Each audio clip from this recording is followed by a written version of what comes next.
Ito pa kaya, 6.7. Gustong pagmukain ng mga DDS na yung 6.7 billion ho, ay maliit lang kapag kayong labas-pasok, mga kababayan.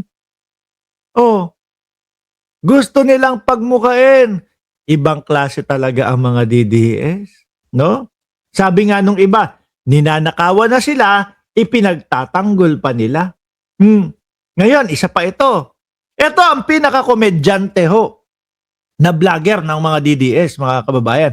Wala pong iba, kundi si Dos por Dos po, no? Dati hangang-hanga ako dito. Mel NJ! Namamayagpag yung Mel NJ. Ako, bata pa lang ho ako noon. Nanonood ako sa kanila. No? Kasi sa totoo lang po, etong si Jason sa magaling naman po bilang yung mga host. O, di ba? Mamamahayag. Dati ha. Ewan ko kung ano na mga pinag-iisip nito. O ngayon na naman, pananakot na naman. 8 years in jail for Luis Trudeau for possible violation of bank secrecy, data privacy law. Bakit hindi na lang kaya asikasuhin at tupagin ni Jason sa yung mga ikinaso sa kanya? Di ba? Kesa na alam mo, boss, yung mga congressman na yan, pinag-aaralan nila yan. No? Sabi ko nga sa inyo, mga kababayan, yung unang impeachment, may naibutas itong kampo ng vice-presidente. No? Merong naibutas ang kampo ng vice-presidente sa teknikalidad ho, mga kababayan. Pero hindi po nasagot ni isang beses yung mga reklamo doon sa impeachment. Yun yung ano tawag dito? Yun yung bribery sa loob ng DepEd. Yung pagbabanta sa buhay ng Pangulo. Tapos confidential funds. Isama mo na ngayon yung mga sinasabing pera sa kampanya galing sa mga ipinagbabawal na gamot. O di po ba, mga kababayan? Tapos ito pa, yung mga bank accounts, transaction, etc., etc. Ngayon po, mahirap at malabo na. Bakit?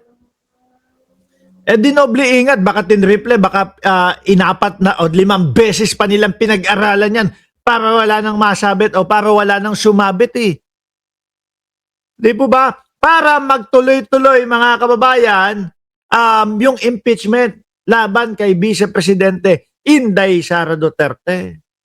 Ngayon, dakuin, puntahan natin si nako, sasablay tayo dito. Bakit? Kasi ito. Let's go. Yes po, Attorney Michael. Ito. Paano ko ba ipe-play ito ngayon? No, kasi minsan nakaka-copyright ako dito Paano ko ma-play ito? Game. Kailangan putol-putol ho ito, mga bossing No? Kailangan putol-putol. Or kaya bang ganito? Yan. Since maririnig nyo naman, no, ipe-play ko pero tatanggalin ko yung video, ha? Good morning po. Kahapon na nakikinig ako dun sa press Tatanungin ko kayo.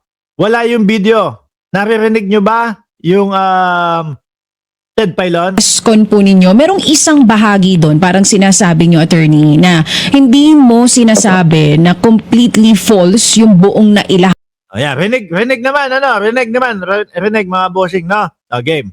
It's just the way kung paano nila ito iprenesenta. Para lang po mas klaro at mas malinaw, ano pong ibig nyo sabihin doon? Aling Si Michael po, ayan part doon ang totoo, alin po ang hindi?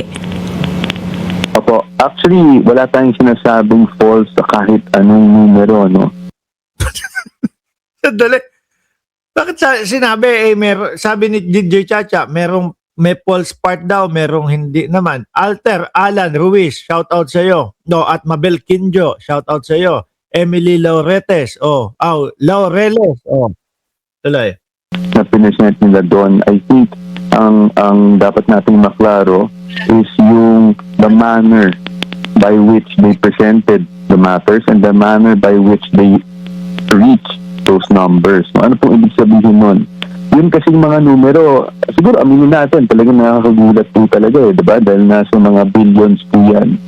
Pero the way po kasi that AMLAC does, as far as I know, the way that the AMLAC, kasi transactional sila transactions ang binibilang nila dyan. So ang nangyari po dyan is yung transactions ng isang tao, for example, in this case, the Vice President, over a span of 18 years or 19 years, ina-add po nila lahat yan. So, ibig sabihin, lahat ng iyong nagawang withdrawal, lahat ng pumasok na Pero attorney, maputol kita ha. O lahat na pumasok at lahat ng lumabas. Pero kinwenta yan. 2 bilyones pa din po.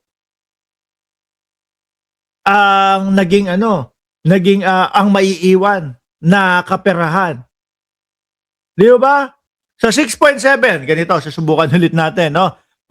Let's say 4.7 yung pumasok, no? Tapos na-withdraw yung 2 billion. So kapag ka pinag-add mo yon, pumasok at lumabas 6.7 nga naman, no? Pero kapag ka yung 4.7 binawasan mo ng 2 billion na lumabas, 2.7 pa din ang matitira. Malayong malayo, Torne, doon sa 88 million na salin ng mag-asawa, Torne. Oh. pera o deposit sa bangko mo, lahat ng fund transfer, whether to another bank account or to an account that you or to another account that you also own, lahat po kasi yan, ina-add lang yan. Bali simple addition lang po ng lahat ng naging transactions. That's why Ganyan yung sinabi ko, di ba? Inad yung papasok at palabas, mga kababayan. Pero pagka sinabtract mo, yung 4.7, example lang numero to para tumugma lang po doon sa 6.7.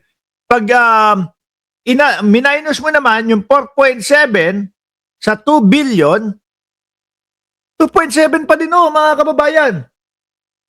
Di ba ano to? Okay? Hindi ko gets. Hindi ko gets. Sandali